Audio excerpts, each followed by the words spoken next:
Fab. We are live. Hello and welcome to episode 23 of Healing Vibrations. And we're really live tonight, so we're live streaming. And I'm really excited to be interviewing Lisa King, who is a speaker. She's an author, she's a mentor, and she's a self-love-ologist. So tell me a bit more about what a self-love-ologist is, please. Right. So for me, growing up, so I had no self-love. There was nothing. My journey there was a lot of trauma as a youngster, and my journey really was around self-love. And I've always wanted an ology, Gina. I promise you that. I've always wanted an ology. Self-love is my thing. I put the two together and thought, that sounds amazing. Yeah, it just sounds amazing. It just sounds amazing. Maybe at some point you could become you could have degrees in self-loveology. Yeah. Well, I'm thinking about opening a self-loveology academy. Yeah. Absolutely. I think out of all the things we could be learning at school and university, I think probably self-love is probably something that is missed sadly out of the current curriculum. But absolutely agree. So thank you for joining me, and thank you. So this is Healing Vibrations. This is changing the perspective of illness to see it as a gift. So how does that statement sit with you? And tell me a little bit about what comes up for you and your story with regarding to seeing illness as a gift. I really never used to see it as a gift because it was something, I had a lot of patterns coming up around chest issues. And it was, to the point where I, as a youngster, because of all the trauma and things that were going on at that time, I was very big in sports. Sports was my escape, but I was also exceptional at it. So it was something that I really embraced very openly. And every now and again, I would develop issues with breathing, to the point where they thought I had like a nervous asthma. Was what they called it. Well, yeah. The thing is, though, is that I didn't actually disclose to anybody what was actually going on in my world. So no one actually knew. And if they had have done, whether that would have been picked up that it was something totally different, then I don't know.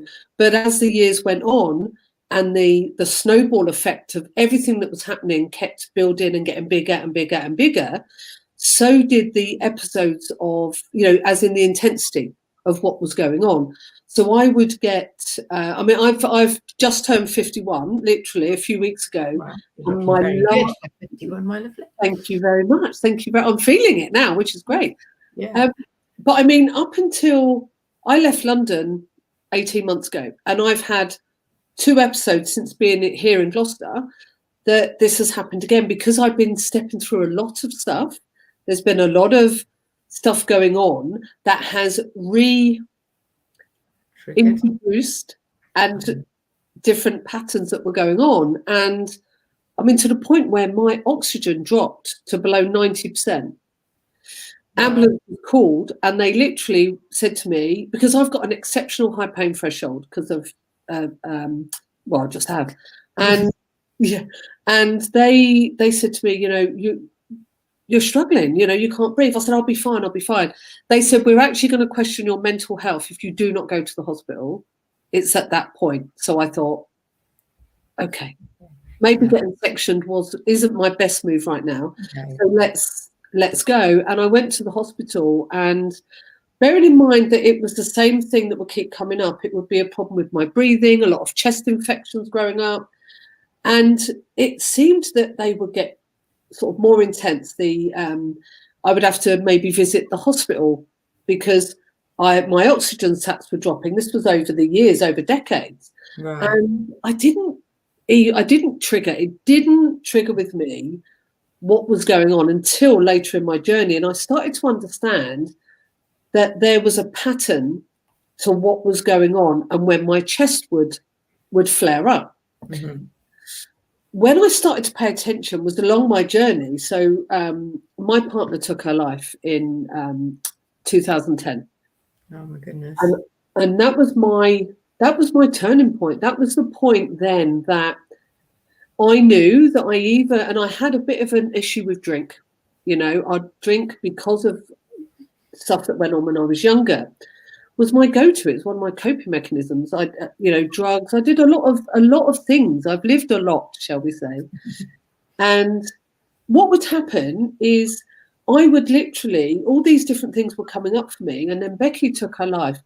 And that was the catalyst for me. Then I self-sabotaged, and then not having drink, but having a lot of money to be able to buy whatever I wanted and do whatever I wanted, I self-sabotaged. Now, my body was already dealing with all of these regular occurrences with my chest. And I'm talking 6 chest infections a year it got to. And I'm an ex-personal trainer. So my body was very fit. So it's not like I wasn't looking after myself. I was starting to recognize, once Becky had died and I'd self-sabotaged, I thought, hang on, I need to do something here, because I had a choice. I could either go back to the life that everyone thought was all rosy and lovely, but I was drinking and I was doing all those coping mechanisms, proverbial people pleaser, no self-love or self-worth. Nobody would have even realized, including myself at that point. Until I then went on the journey. Once I started doing that, I started to pay attention to patterns, not only in my language, but in my behavior, which then started me thinking, hang on a second. I started then noticing that all these flare-ups were occurring when there were either triggers that were related to trauma, previous traumas, or where my body was trying to say to me, enough. You're doing too much. If you do not pay attention, I'm going to put you on your back and you're not going to be able to do anything. And it was always one or the other. It was always either, there was a lot of stress, or there was a trigger around a family situation, or, something that has come up. And I literally I thought, I've got to go to the hospital. So I went to the hospital when I was here. And the crux of it was, I already at this point had written a chapter in one of our books. I published books as well. And one of the chapters that I'd written in one of those books was about what's called conversion disorder. And I knew nothing about this until my partner, Tina, spoke to me about it. And what was heard of conversion disorder? Conversion disorder, yeah. And it's like a neurological disorder, but it's all to do with things that are going on mentally, manifesting physically. And it was ridiculous when I realized what was going on in my body. Just like things started clicking into place. Everything just went, oh my God, it's that. So it wasn't until I've been here about 17 months. I've had 3 big hospital visits. One was for my chest when the oxygen dropped. I went to the hospital and they were great. They saw me, they did loads of tests, etc.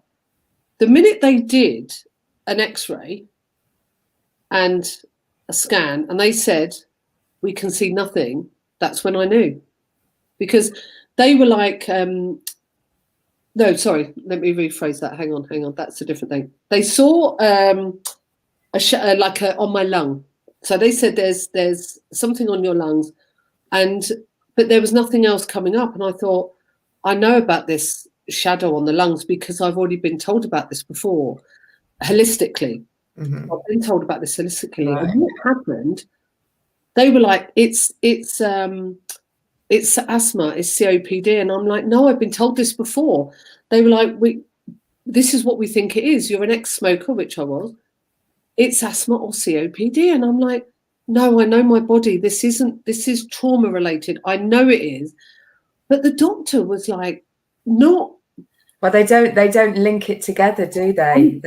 Yeah. No, there's big disconnects. Yeah, exactly. And I'm like, no, I know my body. I know this is not. And the reason as well, and this is tying back into the spiritual side of me, a very good friend of mine who's like a little sister to me had exactly the same thing that I had experienced, but she's literally now, she's had 5 months in hospital. They started treating her for either asthma or COPD, 3 years, still couldn't tell her what it was. And I'm like, Amy, please just come and see this doctor, the holistic doctor, because she literally owns what they've said now. And now they're steroids, inhalers. I mean, she's 40 years old. And she was in hospital for 5 months. Wow. 2 comas. And she's not coming out any better. None the wiser. And I was her next of kin till I moved out of London, because it's better that somebody else is closer. And it was mirroring what was happening with me, mirrored her journey. So I'm like, hang on, Lise, think about this. Look at what's happened to Amy. The minute she owned it and went into respiratory treatment, they did the steroids, they did all of that. She got worse. The medication she had to have more medication. Because then you're taking medication to deal with the side effects of the medication. Yeah. Exactly that. And what's happening now is they're at the point where they can't give her any more.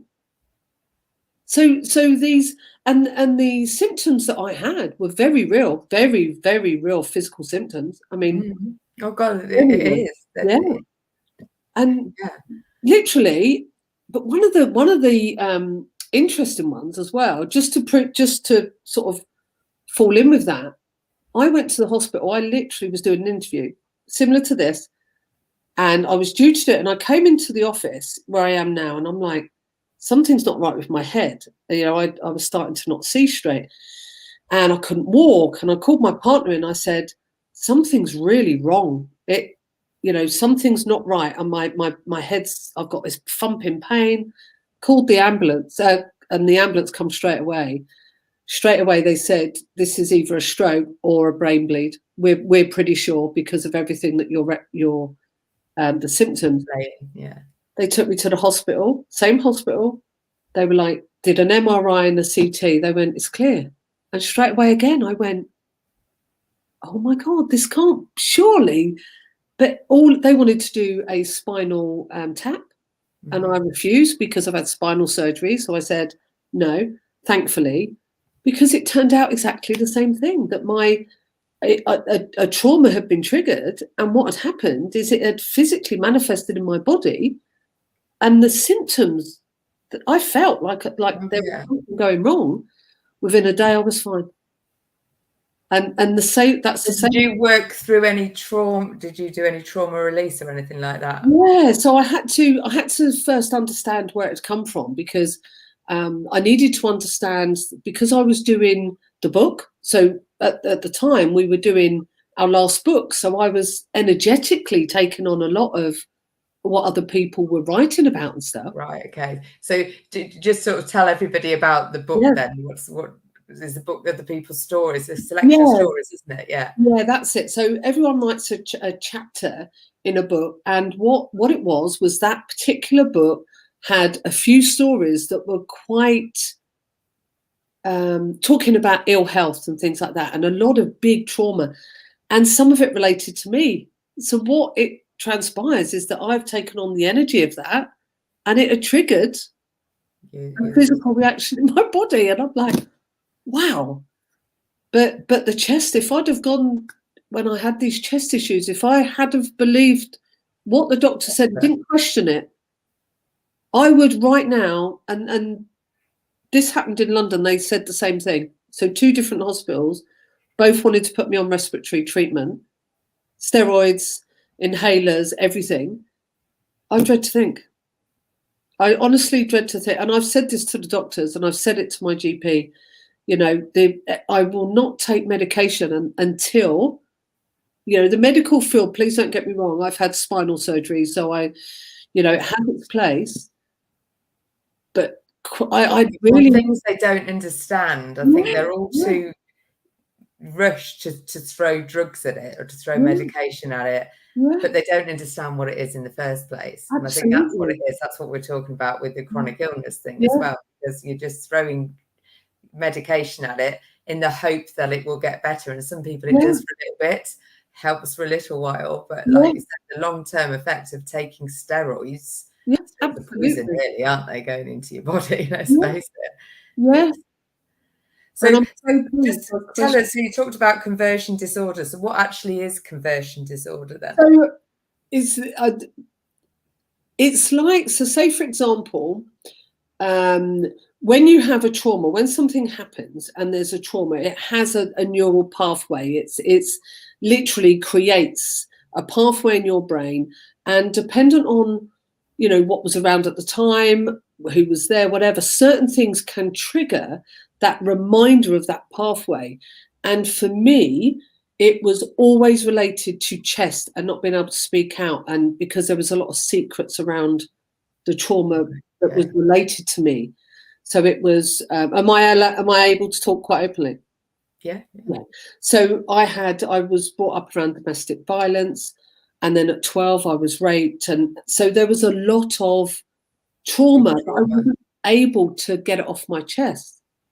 And it stayed on your chest. That's where it stayed, and that's where the issues with the left lung, which I'm pleased to say now is cleared. Wow. Because I've went to a holistic doctor and got the help I needed. Wow, that's thank you for sharing that. And I think that just goes to show, because I've not got any direct experience in that, but the more I'm speaking to people, the more I'm learning about it.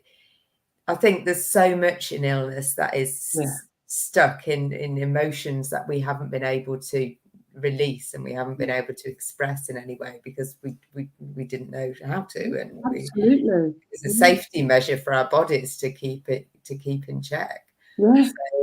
So you know, you think that the fact that you were actually writing a book that happened to be talking about this very thing is quite amazing. Otherwise you wouldn't be here speaking to me now. You'd be in probably some hospital high on all sorts of stuff. And the actual, when you saw your holistic therapist, what was the treatment like?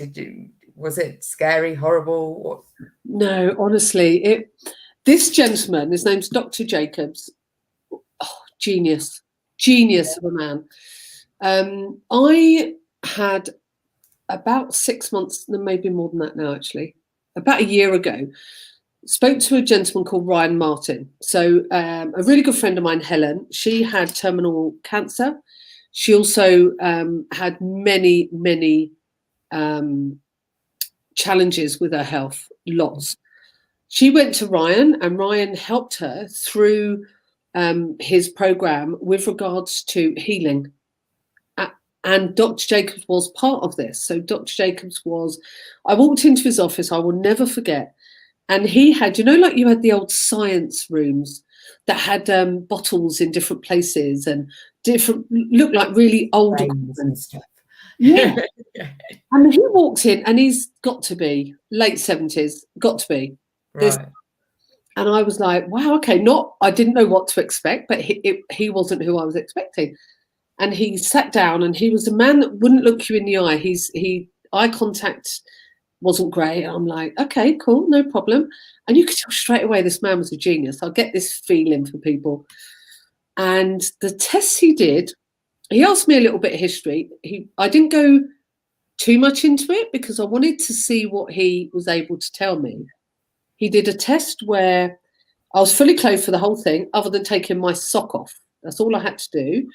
And if you imagine that these were my toes, the middle inside of my foot, he literally had a probe, and he was pushing on the inside of there and moving bottles on and off. These are little bottles like this, homeopathic drops. Oh, like little vials, really? Yeah. Tiny little bottles. And I'm thinking, he's doing muscle testing. Is that what he was doing? What he was doing was pushing the probe into there. And while he was doing that, he'd get a little bottle and he'd put it on this. So it's like kinesiology he was doing. Yeah, I've never seen anything like it. And he's like, have you had glandular fever? Bearing in mind, all he knew was that I was there for chest issue, that's all. Yeah. He said, have you had glandular fever before? Yeah, quite badly. When I was a teenager, he went, right, okay, cool. Then he said, what were the other? Oh, yeah, have you had chicken pox? Yeah. So all these things. And he was telling me, he said to me, you've got some viruses in your body. And he said, what's happening is, he said, and they were all lung and immune system suppressed. he said, have you had a lot of trauma? And I went, just a bit. And he said, okay. He said, because he was picking up mind and emotional imbalance in my body. And I'm like, right, okay. So he's doing all this. And I want to do some more tests.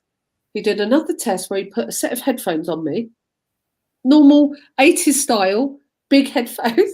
And I'm sat in front of what could only be described as an old 80s PC. Right, yeah. And all of a sudden on the screen, all I've got is headphones. I'm not linked anywhere else. Headphones on.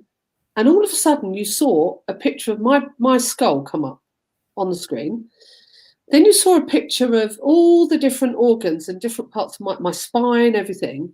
And he was saying to me, if this triangle comes up, that means everything's fine. But if you see any black squares, that means that's where there's an issue. And now I know my left lung, obviously, there was an issue. He's telling me all about it. He's saying, yeah, absolutely, that's fine. So it's all very relaxed, all nice chatting. Comes to my chest, and there you see it, left lung, right at the bottom, full of black squares. So he went, yeah, okay. Right, okay, brilliant. And all I had on was headphones. And he was able to, and he said to me, no, I said to him, can you explain how this works? And he said, well, put it this way. He said, this is what they use to test the astronauts, because you can't give them water, so they have to test them on a cellular level. And this is similar to what that is. I said, so you're telling me by putting those headphones on, you can see all of this going on in my body? He said, yeah. I'm now blown away by this, going, okay. And the other test he did was literally hand print, and there were little tiny probes underneath, and I literally had to put my hand on there, and that would tell me, all on the screen came my organs, kidney, spleen, everything. And he literally just said to me, okay, this is a little bit high, but now it's coming down again. So he was able literally to show me how my organs were functioning. Well, so it's a bit like the reflexology type thing where you connect in, to hands as well. And I've never had any of this done. I'm an ex-PT, so I've never really needed or didn't go. And literally what that man did was he literally said to me, the polio vaccine, his words, he said, not only can I tell you what's going on in your body right now, I can tell you what caused it, and I can help you. So I went, okay. His words were, you've got 5 viruses in your body that have been dormant. So your body, considering the dormant viruses that are going on, because the immune system has forgotten to fight it because they haven't shown up. So it's forgotten. But every time there's an issue in my body, I've got this chest issue. And I said, would it be caused by trauma? And he said, yeah, categorically. So, and I was explaining, it's like, yeah. So every time it was triggering it, which then brought on all these physical reactions, which then attacked the lung. And I'm like, wow. Blown away. I was absolutely blown away by what he did. So I've been on these drops. I've not had a problem since. Bearing in mind, I was having these regular. Yeah. So he's giving you, so what's in the drops then? They are literally, so for different ones, one was for viruses, one was for the mind, one was for vaccines, one was for, what was the other one? There's 5 of them. But he was given, so I literally just took a few drops. Oh, one was energy because my immune system was so low. And so what's in the drops then? They're homeopathic drops. Yeah. And within a week of taking them, my energy, because I went to see him, and at the time was a particular time that I was recovering from a flare-up. Maybe I need to go see him. He is out of this world. Honestly, I'll give you his details. Honestly, I took my mum. My mum's been, my partner's been, a lot of my friends have been. I'd highly recommend him. Wow. Yeah. Yeah. And because I knew, and now if anything at all, if I'm really tired, or if anything, so there's a lot going on at the moment with my dad, and he's related a lot to what was going on. So I'm like, okay, so now I check in. I check in now with myself and think, no, this is good. This is okay because I'm now aware. It's quite interesting how you had sort of those conversations with yourself, because this week it's the symptom-free MS summit. I'm talking in it tomorrow. My bit's going live, but I was listening to a lady today who was talking when she got diagnosed with MS when she was only 19. Somebody asked her the question, why do you think you've got MS?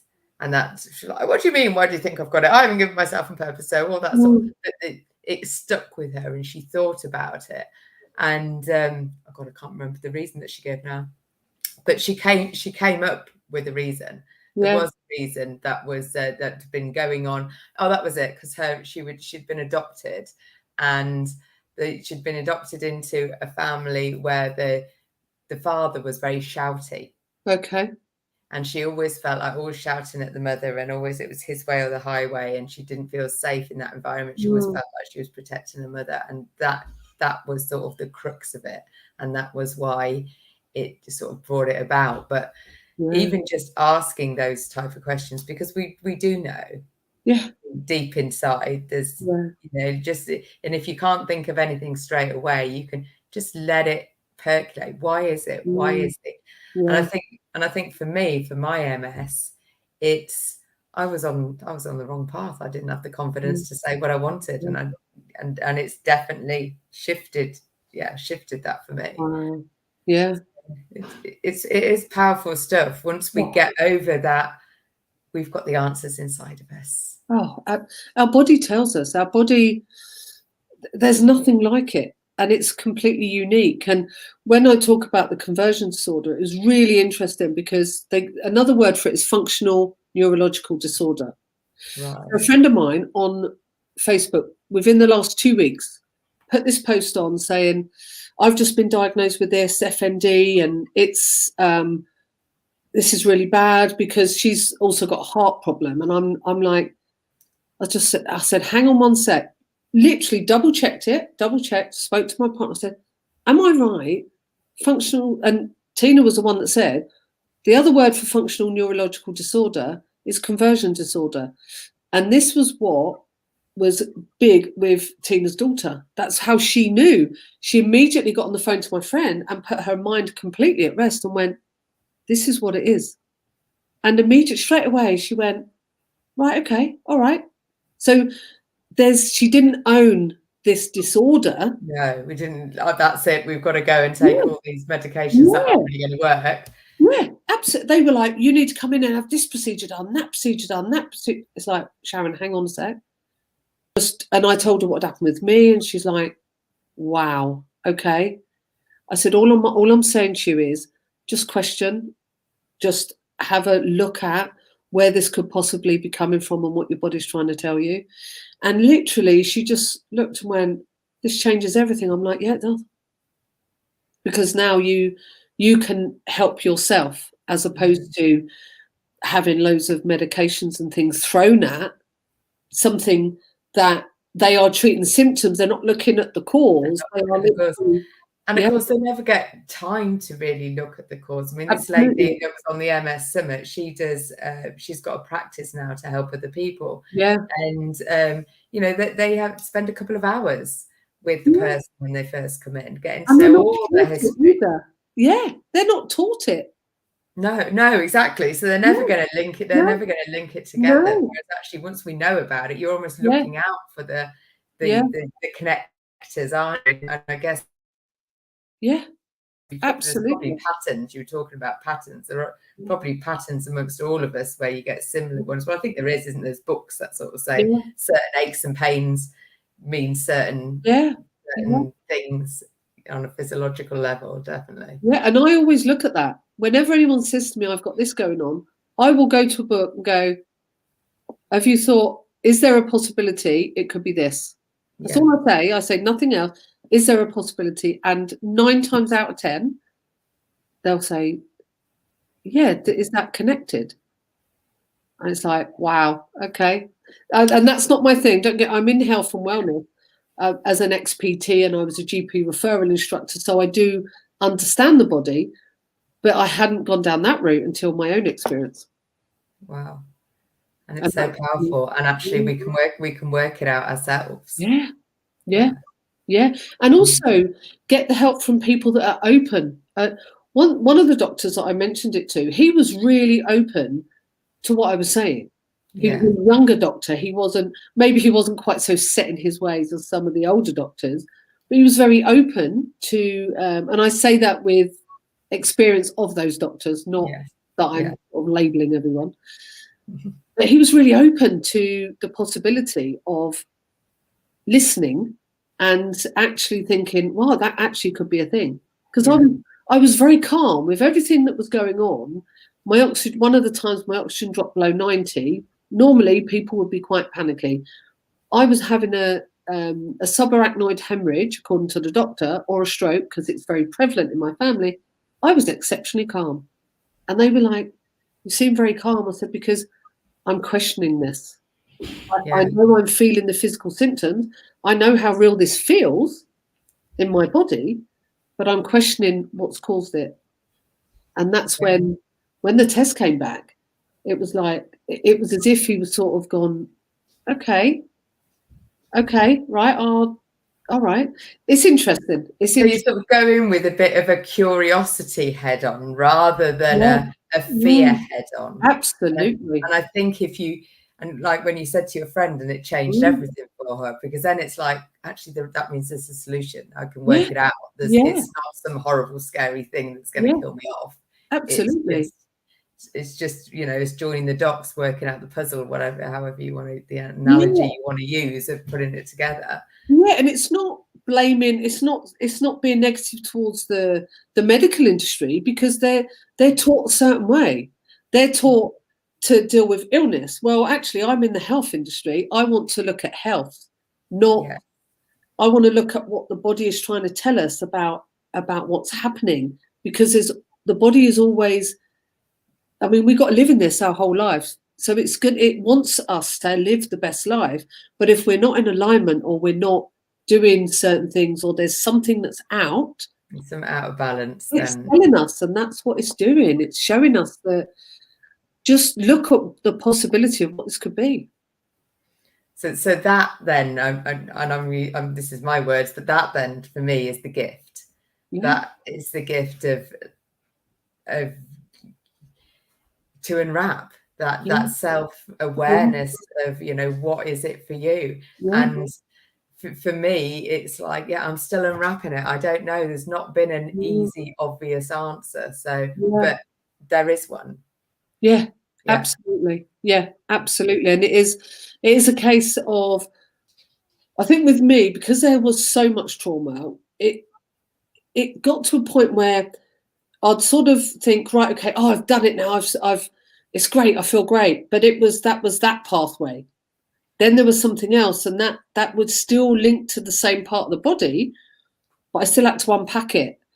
But it's about not ignoring it. It's about sort of embracing it and being in that feeling, so that you can actually say, right, okay, when I started feeling like this, what was going on at that time? What was it that was on my mind? What was it? Was there a particular event that happened at the time that could have triggered something? That's what it was for me. And the more it kept coming up, the more I started to understand about what was going on. But more importantly, I started to understand and have compassion for me when I realized what my body and my mind had gone through.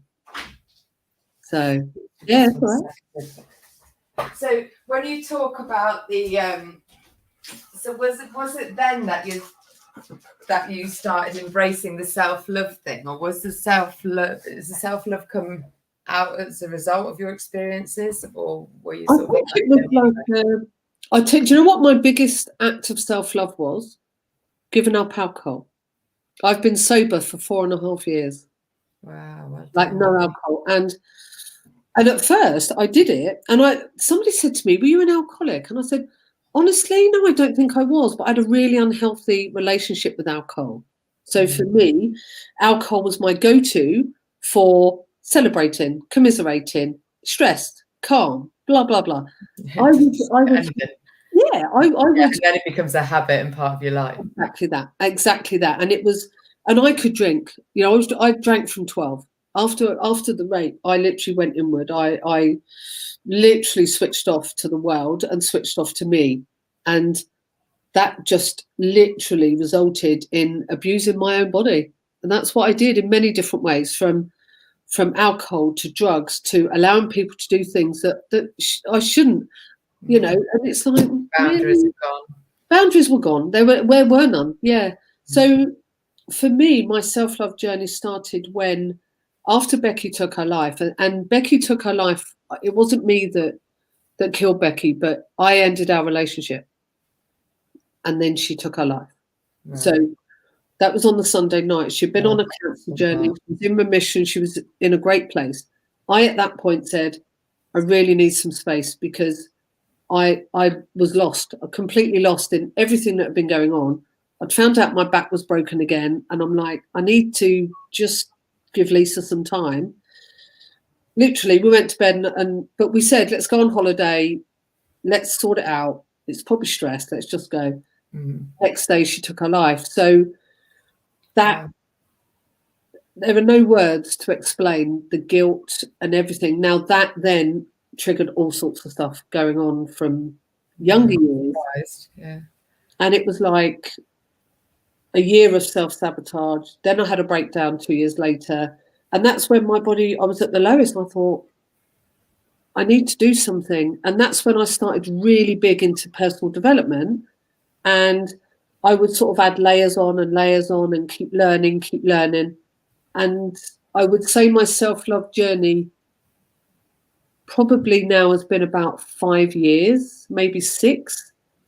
But the best thing I ever did was stop drinking. Best thing. Because I only did it initially for a year, because it was becoming unhealthy, like 4 or 5 times a week, drinking. Like, to anyone else, that would be quite a lot. Bottle of wine, shared, but a bottle of wine and 2 or 3 beers, plus it would, you know, weekends would be add on top of that alcohol, like shots and whatever. And I literally got to the point where I thought, I've had enough. I've had enough of this. I don't know who I am without alcohol or without coping mechanisms, or, you know. So I started over those years introducing stuff. But the realization of the self-love came after I stopped drinking, because then I saw everything with very clear eyes. Then you can see a lot clearer, can't you? Because it definitely muddies the water. Yeah. Alcohol. And alcohol is quite interesting. I'm not teetotal yet. I have done some abstinence, and I drink much less than I ever used to. But I've done a lot of reading about alcohol, and, you know, that mindset thing, and just the way it's ingrained in our societal, and not just ours in the UK, but, you know, all over the world. Like you said, you drink to celebrate. You drink when you're stressed. You drink when you're upset. You drink when you're sad. You drink when you're happy. And all the marketing campaigns that have come out the back of that, the champagne, you know, where did that come from? Great marketing ploy. And it's just so society, you know. And it's almost like, if you don't drink, it's a bit weird. Oh, why don't you drink? That's a bit odd. The reactions I got were hilarious. So, for example, I love my cousin to bits. Right? He asked me to be master of ceremony, because I'm a speaker. So he asked me to be master of ceremony at his wedding. And I'd not been drinking by this point, about 18 months. He said, but you are going to have a drink, aren't you, to do that? I said, sorry, does it matter what's in my drink? He said, but it's a toast to... I said, so in my head, I'm thinking, so if I used to be a heroin addict, would you say to me, can you just shoot up a bit? You know, because that's a done thing. I'm like, no, I'll have a tonic. I said, I'll tell you what I'll do. If it makes you feel better, I'll make it look like an alcoholic drink. But it was really interesting. But he got it. He was great. But it's like, no. But actually, you would have been a much better MC sober than you would have done if you were half cut. Yeah. And also, it was the reactions of friends, because I was the party girl. I was the, you know, and I am fun anyway. I'm probably funnier now and Yeah, more without, fun because I can dance all night like I did then, but I don't feel crap in the morning. yeah, and you can drive home. And I can drive home. And Yeah. it's been interesting, people's reactions, because one of the funniest was when someone said, well, are you going to have fun then? Wow. I said, Yeah. what? I said, and I love this person to bit. I said, I think what you might need to do is actually look at your relationship with alcohol. Oh, yeah. Well, I think that's the thing, isn't it? Because you talk about having a healthy relationship. Well, really, any relationship with alcohol is probably unhealthy, Yeah. because Yeah. alcohol is not exactly a healthy Mm. thing to have on. So if you're having more than the odd glass every now and again, it's Yeah, probably an unhealthy act. And it doesn't take long before it starts creeping in. I think I absolutely. don't know, but I've certainly been in a place where you sort of think, actually, yeah, this is becoming more of a habit. And I remember in lockdown, I had to make it a rule that I only drink in a social thing, Yeah, because absolutely. the lockdown then sort of brings us all in and gets everyone drinking a bit more.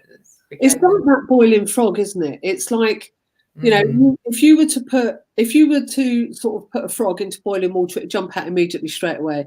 You put it into lukewarm water and gradually heat it up, it'll go, oh, just that little bit more, just that little bit more, just that little bit more. It's the same with alcohol. Yeah. Same with anything that is not good for us.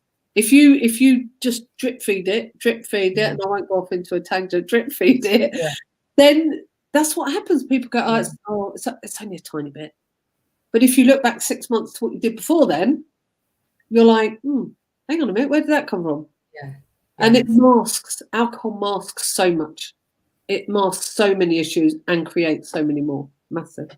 Yeah, definitely. So well done. So was that difficult to give up, or was it really making the decision and that's it? I'm done. Oh, yeah, and do you know what? Do you know why? Because I had a big enough reason.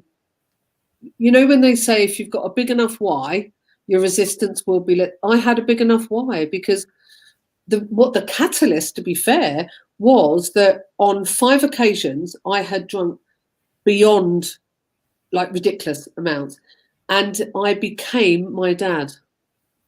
In that, mind you, I was never physical. I would never physically do that, but he was physical. But I spoke to my wife at the time and around people that in a way that was like not me at all. I couldn't remember anything about it. And then I was told about it and I went, whoa. So I immediately then apologized. I'm like, I don't even know what to say. And literally I said, that's it. That's it. I'm not, if that's what alcohol is doing, I need to stop, because there's obviously a reason why I'm allowing myself to drink that much, and I need to deal with that. So I did that and I stopped alcohol, and it's the best thing I ever did. Yeah. Wow, incredible. So well done. Well done. Thank you. Yeah, I'm very proud of that, because from the age of 12 up until, how old am I now? 51, 46, 47. Wow. A lot of alcohol. Yeah. I'm surprised my liver didn't leave my body, to be fair. Yeah. Well, it's you're doing something right, because you do look fabulous. You always, we haven't known each other very long, but your energy is always there. Thank you. And so tell us a bit about your work that you're doing now. What's Oh, I love what I do now. So when the world changed a couple of years ago, I used to run health and fitness. So it's always been my thing. And towards the end, I was doing sports coaching. I had a sports coaching business, but I also had got into empowerment. So I would go into military bases and work with predominantly the women when the soldiers were away, training the kids and also training the women health and fitness wise, but also empowerment. When I lost all of my income, all of my businesses went, everything, when the world changed, what I then did is thought, hang on a minute, I need to sort something out here. And I knew that my journey, I didn't go through, all these things didn't happen for me to do nothing with it. It's like, Lise, you've been through all of this for a reason. You now need to help people who need to do what you've done to feel the way you feel. So that was it. I started helping. So I go into schools, and one of my most favorite things, I speak in schools teaching young people about self-mastery, understanding boundaries, loads of different things. So do that. I do mentoring. So I mentor quite frustrated entrepreneurs, I would say, that literally want that help to just elevate their businesses, but more importantly, understand self. Yeah. So I also do that. It's a massive thing with entrepreneurs. I'm learning with entrepreneurs that because it is all us, isn't it? We are the business. Yeah, absolutely. So I'm doing that. I'm also starting a brand new business, which is to help tradeswomen to not only be amazing, they're amazing with their hands, but also to help them with the business side of it. Cool. So I'm doing that with my partner Tina, who's an ex-award-winning tradeswoman, and a speaker. So we're doing all of that. I do the mentoring. I've got my own group, Your True Self, which is all about self-love. So that I do. I'm about to do my first online self-love discovery workshop. Can't wait. I've been buying the stuff for the gift box. Very excited. Very excited. So there's face-to-face workshop, is it? Yeah. So this one's going to be online because I've got some people abroad that want to do it. But I'm also going to be delivering a day event, all about self-love and reminding ourselves when enough is enough. You know, there are times when we've got to take our foot off the pedal because there's only so much that our body can take. So all about self-love. I do mentoring, I do speaking.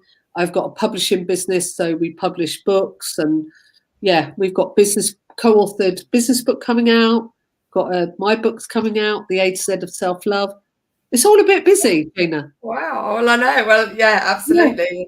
Yeah. So anybody on Facebook? So your Facebook group, who's your true self? So who's that for? Your True Self. It's for men and women who literally need reminding that we are really important, because if we're not at our best, all we're doing is giving everyone what's left of us. We're not actually giving them the best of what we have. So we do. Important, isn't it, to fill your own cup up first? So important, and it's a cliche, about the oxygen mask. Yeah. But it is so true, isn't it? You can't help anybody without any. Without the oxygen. And it's also for people who will always help others first, but forget to help themselves. Yeah. It's for business owners who need reminding that if you're not looking after yourself, you're going to burn out, and then you're going to be out for months. Yeah. It's for people that need reminding that they are bloody amazing, and they're unique, and they're special. So it's all about understanding you. I've got a guest speaker coming in on Monday, all about the power of healing. Cool. She's the lady that got me into doing wild water swimming. Well, yes, I like a bit of wild water. Yeah. So, yeah, absolutely. Cacao ceremonies, all the beautiful things that you can do for ourselves. Yeah, are really enjoyable. So she's coming in. She's an ex-nurse, so she literally has been in the pharmaceutical industry, an ex-nurse, and now holistic. Great. So we've got a whole view of whole lot. Yeah. She's a member of the group as well, so she's coming in to do that on Monday. We've got somebody coming in a couple of weeks doing generational trauma. So it's about looking at the whole. We've got so many different people coming in because I want self to be embraced. It's for people who need reminding that some of the beliefs that we have are probably not even ours. It's interesting, isn't it, when you start digging through your beliefs? It's all about emotional health, physical health, mental health. It's all about, for me, my life purpose is the well-being of humanity. I know what I'm here to do. I am here to help change the well-being of humanity. I know that. I knew there was a reason we met. That's my thing. Of course. Yeah. And there's, I want to help people. See, even the dog gets it. Even the dog gets it. And for me, it's about showing people what's possible. Ask questions. Put yourself first. Ask the right questions so that you can create your own choices for your body and your health and your mind, and be able to collaborate and connect with people that can help, can support. Yeah, I'm all about community. It's a big thing with me. So, Yeah. and I haven't really done anything on Facebook. It's more building word of mouth, because for me it's not about growing hundreds and hundreds and hundreds of people. It's about getting the right group of people together that are going to help change the world. Sounds good. So if anybody wants to get in touch with you, I know you, what's the best way of finding you? So my email address is lisa@clarityfocusandgrowth.com. Okay. That is going to be changing shortly, but at the moment that's the one to get hold of me on. Okay, well, I'll share that put it in the link. Yeah, as well. fantastic. And Your True Self is the name of the Facebook group. Okay, cool. Yeah, and definitely go along to that, because Lisa shows up there quite a lot, and she's it's the energy's good. Yeah, I and can't believe sorry. It's going to be ramping up as well, because cool. there's going to be loads of things happening. We're having a social where we're going to have an online party, because a lot of people love to dance and have fun, and I'm like, right, for those that want to, we're going to do that. We're going to have people can be DJ, so you can put your own few songs on, and we're just going to meet and have a dance and a boogie online, because you can. Sounds good. Absolutely. Why not? Yeah. Random, I know. Yeah, we like a bit of random. Yeah, exactly. Well, we're coming to the end of I can't believe we've coming to the end of nearly an hour already. So thank you so much for sharing your story. It's been enlightening, I would say. And anybody who sort of feels some resonance in anything that Lisa said, it's about, like you said, asking the right questions to yourself. So don't be afraid to ask yourself some deep questions. Get your journal out, start writing. And I find once you start writing, stuff comes out, doesn't it? I journal every day. I love it. Yeah, it's definitely, it gives you a whole load of clarity, and it's amazing what stuff comes out. You read it back sometimes and think, oh, I know some stuff. Yeah, absolutely. Absolutely. So that's definitely worthwhile. And I always like to end the Healing Vibrations broadcast with some sort of little exercise or mindful. Have you got an exercise or something that you can share with us? One thing that I love to do around health is when my body at times has not felt 100%, let's say I might feel like I'm coming down with a cold, or I might be feeling quite tired or something like that. What I like to do is a visualization exercise where I am literally, I will sit or stand, and it's all about being able to picture yourself and feel the best that you can feel. And it really does impact my health the next day. So I generally do it last thing at night. Yeah. Can you talk us through that? We've got about sort of 7 and 8 minutes. This will take 3 or 4 minutes. Okay. So sit nice and comfortably. You can sit or you can stand, but I want you to be as relaxed as you can and close your eyes. And what I want you to do is, firstly, I want you to look at yourself and feel where you are feeling your absolute best. So it might be that you want to look a certain way, you want to be in a certain place, you want to be able to see yourself really healthy, really wonderful smile, your skin is glowing, you're looking absolutely amazing, you're dressed exactly as you want to be dressed, and you are in a place where you are having lots of fun, you are enjoying, you may even just be being, but you are looking, feeling amazing, you are dressed, whether that is dressed in the most beautiful outfit or whether you are literally naked and just laying in the bath, whatever you're doing, you feel great, you feel healthy, you've been eating amazing foods, you're feeding your body exactly what it needs. And I want you to look at what's around. So where are you? Take in where you are. It might be a nice hot bubble bath and you're having a pamper. You might be walking through a nice forest where you've got flowers everywhere. Think about what it is that you can see. Really take in what that view is around you. And I want you to now start thinking, what can you smell? Is it the bubble bath? Is it that you're eating some beautiful food and you can smell the aroma of the food, or you can smell the flowers as you're walking through? But I want you to take in exactly what everything looks like. Who's with you? Are there people with you? Are you on your own? Are you walking through with your dog through a beautiful field? There's gorgeous trees, and you feel light. You feel amazing. And what I want you to do is, not only do I want you to picture what you can see, I want you now to embrace, truly embrace how this actually feels for you. So you're feeling amazing. You are in a place that you've wanted to always go to. You are around people that you want to be. You are laying in your bath with not a care in the world, and you are smelling the candles.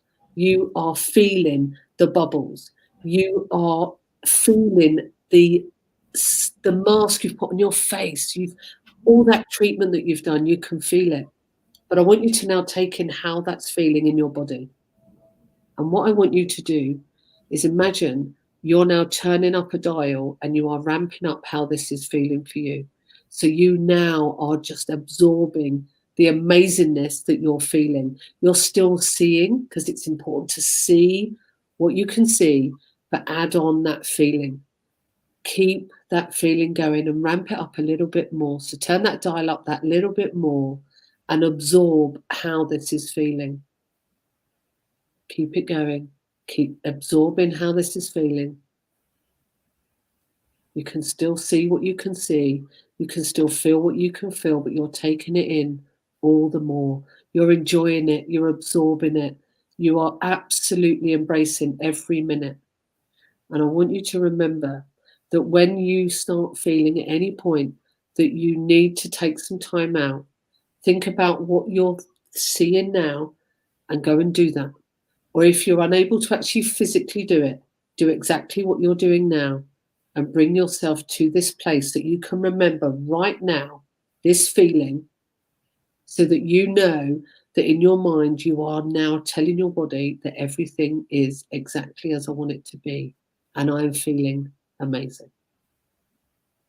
And when you're ready, open your eyes.